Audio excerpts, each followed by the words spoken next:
From Storm Tracker 6, this is Forecast First, sponsored by Auto Owners Insurance. Simple human sense. Well, we had a beautiful day across the area. We had a little bit of some sunshine and even some clouds, but because we had that sunshine into the afternoon, our temperatures really warmed up into the 40s for the day today. We saw 48 degrees in Mason, 49 in Charlotte, 48 degrees in Lansing, and even 47 degrees in Jackson. Again, that's because of the sun angle mixed with a lot of that sunshine. And now our temperatures have fallen back down into the 30s, around 31 degrees here in Lansing, 31 in Jackson, and 31 degrees in Coldwater. Over the next 12 hours, we'll fall back down into the 20s with mostly clear skies, and we'll continue with the clear skies for the first half of the day tomorrow. But then as we head into the rest of the day, we'll see clouds, rain, and even the chance for some snow showers return to the forecast. All the details coming up in just a little bit. 6 News at 11 starts right now. WLNS is here for you with 6 News at 11. Protesters gathered at the state capitol today, speaking out against proposed changes to the voter registration process. It's our top story at 11. Thanks for joining us. I'm Rachel Ramsey. The SAVE Act is a bill introduced on the federal level that would require people to show either a U.S. passport, a birth certificate, or naturalization paperwork in order to become a registered voter. Protesters today say if the bill passes, it would impact many Americans' ability to register. Taryn Simmons is here for you now with more. We're not going back. My birth certificate has a different name than is on my driver's license and my passport, so I am very concerned about this as well. Karen Dunham is one of dozens of protesters rallying against the SAVE Act. The rally was hosted by Great Lakes Democracy Alliance Indivisible. Dunham says she had to change her last name through a legal name change and worries that the bill could lead to voter suppression. If we get turned away at the ballot box, then we are disenfranchised, and our ancestors fought long and hard to get the vote. And Kara Erskine agrees. She says it'll affect married women as well. And their birth certificate last name has to match the ID on their passport. Those last names have to match, and that doesn't happen because of marriage. Currently in the state of Michigan, to register to vote in person, you must be a Michigan resident, a U.S. citizen, be at least 18 years old, and not serving a sentence in jail or in prison. You must also show proof of where you live with a Michigan driver's license or state ID, bank statement, or paycheck. Alexander Hawkins, an Army veteran, says the SAVE Act could impact veterans and their families. So the way the military system works is before they deploy, the service members or their families, all of their information is input into a DoD-wide system that allows them to track your birth certificate, all of those things, as well as your family members. And people with children over the age of 18, they may not bring those documents with them on a 3-year tour to Germany. They may leave them at home, they may leave them somewhere else with a family member, and they might not have those, and they won't have access to actually be able to register to vote. Here for you in Lansing, Taryn Simmons, 6 News. Thank you, Taryn. And in Kalamazoo, doctors at Western Michigan University's medical school say they're prepared to strike while their union tries to work out a contract with management. Residents and fellows at the Homer Stryker MD School of Medicine say they've given notice that they will strike on March 31st and April 1st. Their union, the Resident and Fellow Alliance, says that more than 90% of the membership voted to authorize a strike. In a statement to our sister station in Grand Rapids, Wood TV8, school officials say they're disappointed that there will be a strike, but that no locations will be closed. And staying in Michigan, a crime novelist is now being charged with 2 bank robberies in Detroit, according to court documents.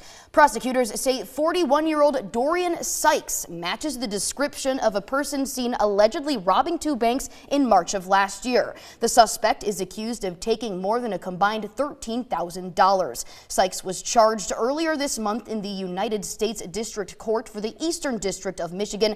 Sykes is the author of at least 9 crime novels and served time in prison for a bank robbery back in 2002. Well, Christians around the world are awaiting Pope Francis's scheduled release from a hospital in Rome on Sunday. Allie Bauman reports from New York.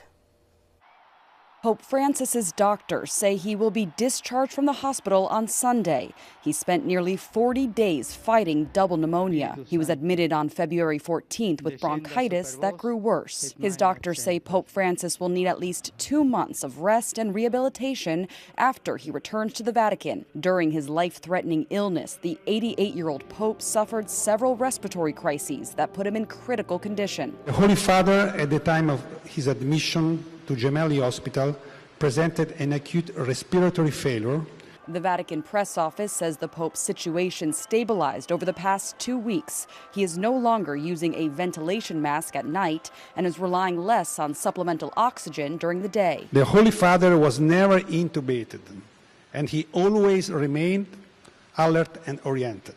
But doctors say the Pope will need continued speech therapy after prolonged use of high-flow oxygen. The Vatican announced Pope Francis would appear on Sunday morning to bless the faithful from his 10th floor suite at the hospital, his first live appearance since he was admitted last month. Ali Bauman, CBS News, New York. From Storm Tracker 6, this is Weather First, sponsored by Auto Owners Insurance. Simple human sense. We had all the weather today. We had a little bit of some clouds, a little bit of rain, some wind, and plenty of sunshine into this afternoon. Let's take a look at that through our Skyview Network Capital Time Lapse. As you can see, 3 o'clock in the morning, we were quiet and a little bit cloudy, but then as the morning progresses, we saw those clouds and rain showers earlier and then some more clouds.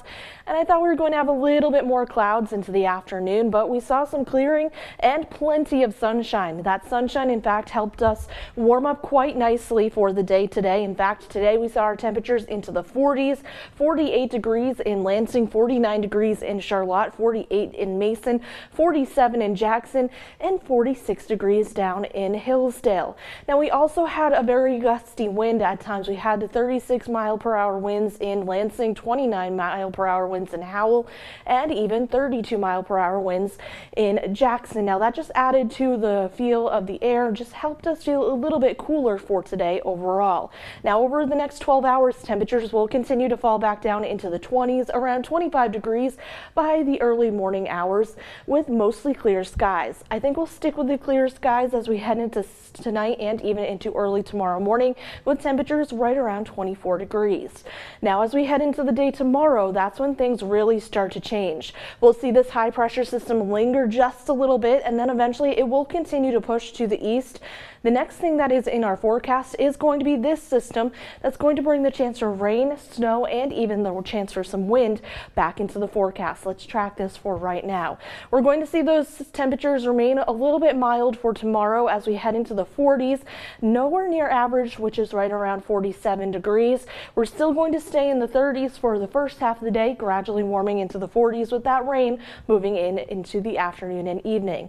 Like I said, we'll start the day with a little bit of some sunshine. Then as we head into the late morning into the early afternoon, clouds move in, and we could even see a sprinkle here or there towards the 2 o'clock hour. And then as we head into the afternoon and evening, some widespread heavier rain moves in. Now, there could be some snow mixing in with this as we have our temperatures starting to fall as we head into the overnight hours. Now, that continues as we head into the late night. As we head into the 9 o'clock hour, again, we could see some snowflakes mixing in with this, so don't be alarmed that we're having some snow. Now, we do see a little bit of a break, but then as we head into Monday, that's when we continue to see the wraparound precipitation from this, and it's going to be mainly some snow showers. Again, mainly lake effect snow showers as we head into Monday. Now, I don't think we're going to get a whole lot of accumulation from this, just maybe a dusting on some grassy surfaces and those colder surfaces as well, as we have our very warm ground still in place.